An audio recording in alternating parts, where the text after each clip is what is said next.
What's up? You're with XXL Magazine and Google Plus to do the special Trey Songz XXL Google Plus Hangout with Trey Songz to talk about his album, Hang which out came with out your boy. yesterday. So the album's called Trigga, came out Yeah, yesterday. How you feeling? I feel great. I'm excited. It's been a lot of running around. It's been like a very busy month, like, and it's 2 days in. So like the last 30 days for me have been very intense. But you know, when you harbor the music and you protect it for so long, you building what it is for so long, creating it, you know, for the world to have it and finally release it, it's like a big exhale for me. So I'm excited. How long are you working on the project? You released the first single months ago. Yeah, So how long has this project kind of been in the works? I released the first single actually on Christmas Day. Right.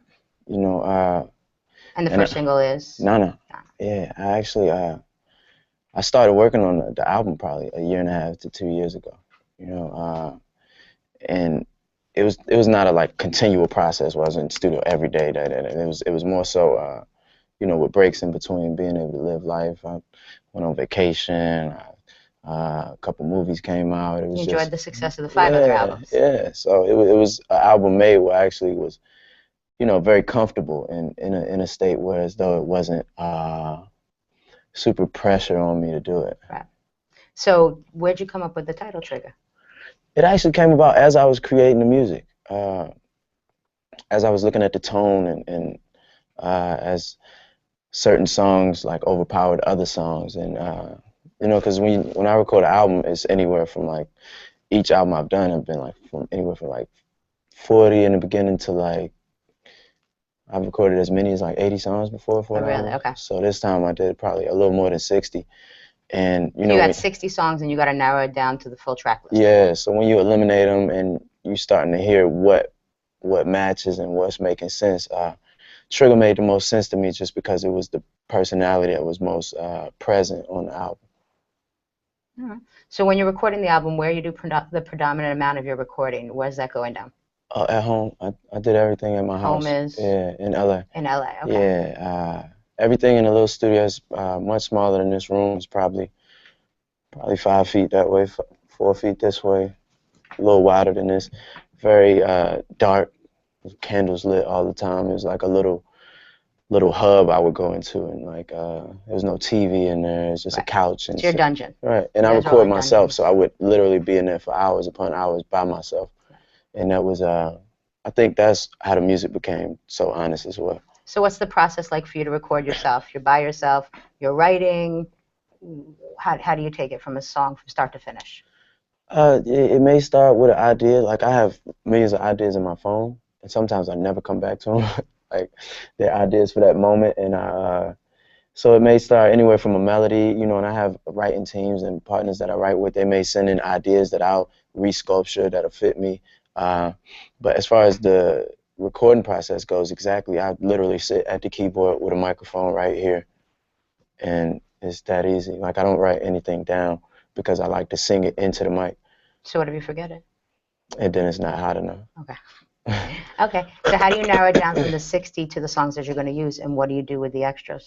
You know, I actually had a conversation with my A&R about what we're gonna do with the extras. You know, some verses are cut out and some are created and made into hooks, or you know, I've always said I would use songs for the next album. Like this would be great for the next album, and I don't think that really has ever happened until now. Like like the stuff gets kind of old, right? Because you move on and you're like, I don't know.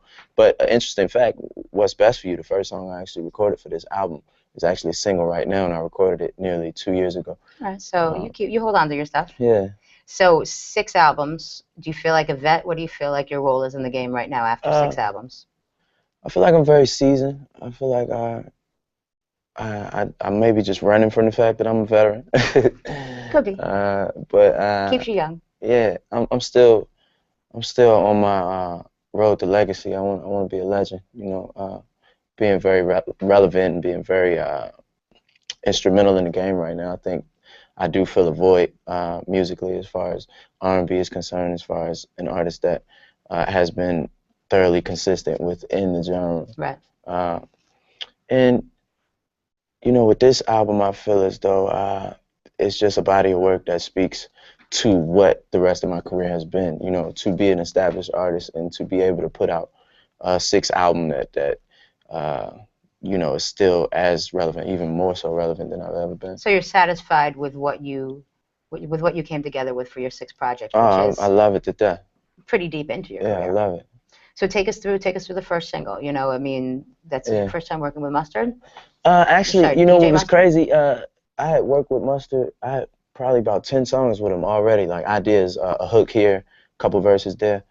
And this was the first time I met Mustard when we did Even in LA? Yeah. Okay. So he would send me these zip files. And his beats they don't have names. They're like beat 108, beat 109, beat 110. So he would send me these zip files, and I would go through them, and I would send him songs back.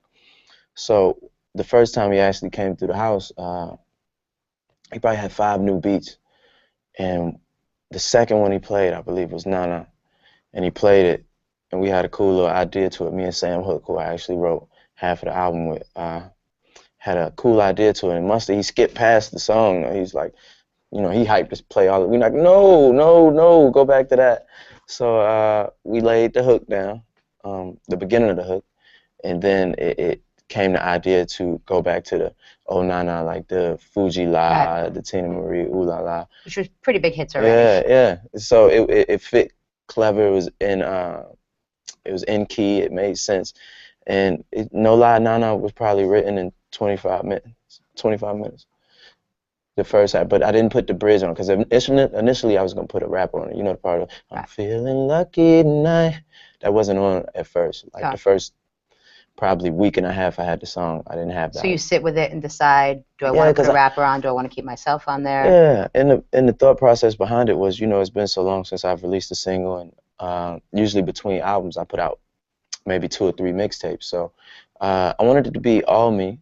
And give fans just a whole song, all me, and it really came together, I think, when the video was shot. Like, so it's important. It was important for the first single to just feature you. Yeah, yeah, especially at this point in my career, kind of like redefining myself. You know, every artist gets to a stage where you have to show something different, showcase something different. And I didn't want to really lean on anybody for any help as far as because my whole career, I've gotten to where I am, you know, by making sure that I'm predominantly on my records. I've never been big on features on my album. I mean, there's only a few guest appearances on this project, and you look like you were particular with the Nicki Minaj feature, Justin Bieber, Ty Dolla $ign, that you've been particular about who you featured on the album. Definitely. How did you decide who you wanted to work with? And did you record any of that together, or was it all emailed around? The only songs that were done together was the Justin Bieber foreign remix and Disrespectful with Mila J. The other songs were kind of sent back and forth. The Juicy J collaboration was the late night song is actually, people should notice, is actually an interpolation of an old 3 6 Mafia song. So Juicy J makes perfect sense. You know, him and Mike Will already mesh well. Are you a big 3 6 Mafia fan? Oh yeah, I love 3 6. And you know, Mike Will is an amazing producer, and he and Juicy J have had hit after hit together. So that was the thought process behind that. And JB, he actually just hit my phone and was telling me that how much he liked the remix, and we happened to be in New York at the same time, and he just came to the studio. I mean, how much he liked the song, the original song. He came to New York, and then it became a remix when he came to the studio. It wasn't like an idea that I had initially. Nicki, I called her and told her I had another one for us, and she got it back to me quick. That's a nice nice collaboration between the two of you. Yeah, I love working. Not the first time you guys worked together, right? Yeah, last time we worked together was Bottoms Up, nearly 4 years ago. Wow, so you've known each other and been working together for a while. Yeah, and I actually knew her well before that. I've known her since early on in my career, probably right around Trey Day is when I met Nicki.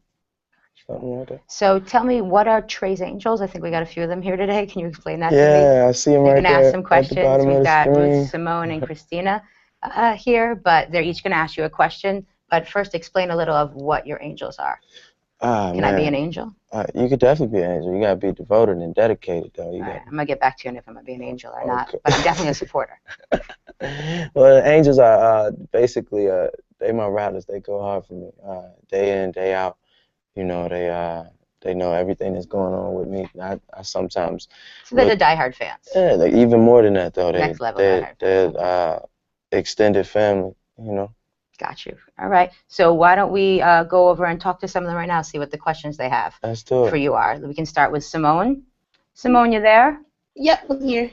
So Simone, you see Trey's here with us, and you're an angel, so you got to ask him a question right now. What do you want to ask him? Since visuals are a big part of Trigga, who would be your favorite visual artist? My favorite visual artist? Kind of a tough one. Interesting. That is a very ill question. I follow a guy named Art Fido on Instagram. That's kind of amazing. If you look at my Instagram, I follow a whole bunch of girls and a whole bunch of artists. And girls and artists. Like okay. actual artists. So you're an art fan? Yeah, I'm a She's big on fan the money of there. Yeah, I draw a lot myself. Trying to get into painting when I have time. But that's an interesting question. Who's yours, babe? Kehinde Wiley. He's a painter. That's dope. I love that question. I never get asked questions like that. Thank Ruth, you. now we have Ruth. Ruth, there's pressure for a good question. So, Ruth, what do you want to ask Trey? No pressure, Ruth. I'm giving you pressure. I want to ask him, since he's repping Chicago today, when he comes. You're really into this, but I can't hear Ruth. Ruth is muted. Ruth, okay, we can't get Ruth, so now we're going over. We've got Christina. See her talking though. Christina, look at you there with us? Sorry. Yes, I am. Christina, tell us what your question is for Trey. What was the inspiration for this album? I mean, the inspiration for this album is all throughout it. It's basically just, you know, my walks of life. It's my relationships. It's my fun nights. It's my drunken times. It's my times when I'm thinking back on relationships that I maybe messed up. It's letting go of love if I ain't gonna treat it right. It's, you know, every emotion. The thing about an album is, for me, it's a crystallized moment in time. Like it's your thoughts, your emotions at that moment, right, for people to hold on to forever. It's whatever you feel right then. I may feel another way tomorrow, but once I make that song, it is what it is. And how much for you is it when you go back to those albums that you go back to that time period? Is it like a time capsule for you? It's interesting because, you know, usually when I create an album, I'll go and I'll listen to some of my past stuff. But this time I didn't. I just like moved forward with what I was doing right now. And, you know, it was inspiration outside of it just living life. The inspiration was to, you know, compete with myself and find a new level of myself musically and figure out how do I evolve yet another step. Right. All right, so we got a few other questions for you from some of the Google Plus users we're going to run through. I think they're going to be some good ones. Lauren Vance, Google Plus user, Lauren Vance wants to know, what is one thing that you could tell us about yourself that would be shocking? My hair grows backwards on this side. So the right side of your hair goes backwards. I think that's kind of interesting. Okay, easy. Google Plus user Pinky Tiffy wants to know, do you have more music that didn't make the album? I think we know that already, but more than that, what are we going to do with that music? You're still deciding. Yeah, I'm still trying to figure it out. I'm excited about a lot of music that I do have, though. But if you got collaborations, the 50 Smoke song and other stuff in addition to that going on. And if you purchase the album, you'll see that 4 of the songs that are on the actual bonus are songs that are from my next album. So this album's entitled Trigga, and the next album's going to be entitled Tremaine. Gotcha. Just to show different perspectives and different mind places and all that. Okay. All right. So Jay Strickland wants to know, do you think that you and August will ever collaborate musically? I'm sure that was all we will. Blown out of proportion, right? Yeah, it definitely was. I'm sure we will. And you just were on stage at the BET Awards together? Yeah, which was a great moment in time. And I enjoyed that a lot. I think that whole night was special, just for music, for R&B especially. Definitely for R&B. It was an R&B night. To have Usher come out there and do do that. all the hits, you know, to have Chris Brown come back, to have Lionel Richie the tribute, be honored, you know, it was Jennifer amazing. Hudson and her side. It's a little bit more contemporary, but it's still it's an R&B night when it's not as heavy R&B as it has been. It was special. All right, last question over from the Google Plus users. You've stated that this is your favorite album. Why?